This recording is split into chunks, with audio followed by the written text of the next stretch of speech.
देख रहे हैं मंथन टुडे। पटना जिला की अहम दानापुर विधानसभा सीट हमेशा से ही राजनीतिक मुकाबलों का केंद्र रही है। यह सीट पाटलिपुत्र लोकसभा क्षेत्र के अंतर्गत आता है और यहाँ के चुनावी नतीजों का असर बड़े समीकरणों पर पड़ता है। साल 1957 के पहले चुनाव में कांग्रेस से उम्मीदवार जगत नारायण लाल ने जीत दर्ज की। 1962 और 1967 में संयुक्त सोशलिस्ट पार्टी के राम सेवक सिंह लगातार 2 बार विधायक बने। 1969 और 1972 में कांग्रेस के बुद्धदेव सिंह यादव विजय रहे। 1977 में कांग्रेस के राम लखन सिंह यादव चुनावी जीते, जबकि 1980 में फिर से कांग्रेस के टिकट पर बुद्धदेव सिंह यादव विजय हुए। 1985 का चुनाव सबसे दिलचस्प रहा, जब निर्दलीय उम्मीदवार बाहुबली विजेंद्र राय ने सबको चौंकाते हुए जीत हासिल की। 1990 में वे जनता दल के टिकट पर दोबारा विधायक बने। 1995 में इस सीट पर पहली बार भाजपा का झंडा लहराया और दानापुर निवासी विजय सिंह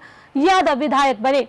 2000 का चुनाव ऐतिहासिक रहा, जब आरजेडी सुप्रीमो लालू प्रसाद यादव खुद मैदान में उतरे और दानापुर से विधायक बने। 2002 के उपचुनाव में भी आरजेडी के डॉक्टर रामानंद यादव ने जीत दर्ज की। इसके बाद 2005, 2010 और 2015 में लगातार 3 चुनाव में भाजपा की आशा सिन्हा ने जीत का परचम बुलंद करते हुए अपना दबदबा कायम रखा। आशा सिन्हा दिवंगत भाजपा नेता सत्यनारायण सिन्हा की पत्नी है। पटना में आयोजित लालू प्रसाद यादव की ठीक गरीब रैली के दिन सत्यनारायण सिन्हा की अपराधियों ने हत्या कर दिया था। लेकिन 2020 का चुनाव दानापुर की राजनीति में बड़ा उलटफेर लेकर आया। आरजेडी के बाहुबली नेता रीतलाल यादव जेल में रहते हुए भी चुनाव लड़े और आशा सिन्हा को करारी शिकस्त दी।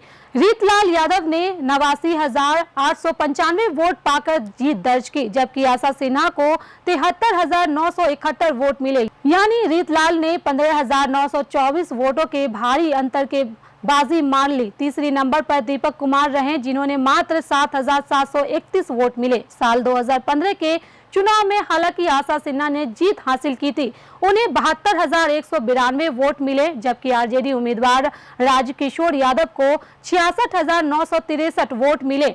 राजकिशोर यादव दानापुर के पूर्व विधायक विजय सिंह यादव के भाई हैं। आशा सिन्हा ने यह चुनाव 5,209 वोटों के मामूली अंतर से जीती थी।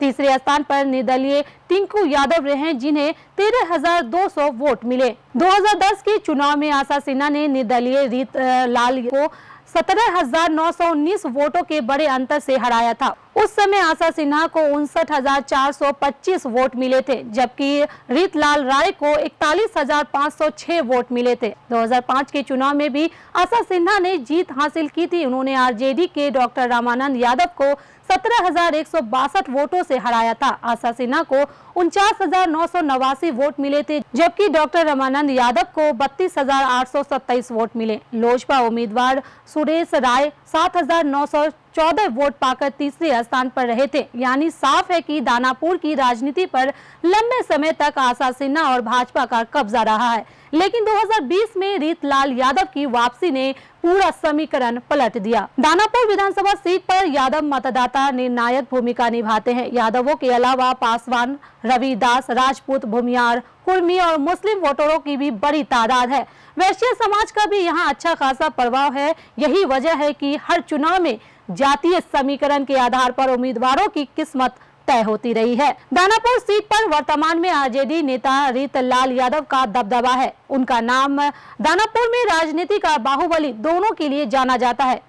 उन पर बिल्डरों से रंगदारी मांगने और कई आपराधिक मामलों के आरोप लगे, जिसकी वजह से उन्हें पटना केंद्रीय कारा से स्थानांतरित करते हुए भागलपुर सेंट्रल जेल भेजा गया। इससे पहले 2020 का चुनाव उन्होंने रिकॉर्ड मतों से जीत कर यह साबित कर दिया था कि दानापुर की जनता अब भी उनके साथ खड़ी है। अब 2025 के चुनाव में सबसे बड़ा सवाल यही है कि क्या आरजेडी दोबारा रीतलाल यादव पर भरोसा जताएगी या फिर उनके परिवार से किसी को टिकट देगी। दूसरी तरफ भाजपा फिर से आशा सिन्हा को उतार सकती है। वैसे भाजपा से दावेदारों की लंबी लाइन लगी हुई है। मुकाबला किस ओर जाएगा ये आने वाला वक्त ही बताएगा। फिलहाल बिहार की खबरों में बस इतना ही। मुझे दीजिए इजाजत। साथ ही हमारे चैनल को लाइक करें, सब्सक्राइब करें और फॉलो करना ना भूले। बहुत बहुत शुक्रिया।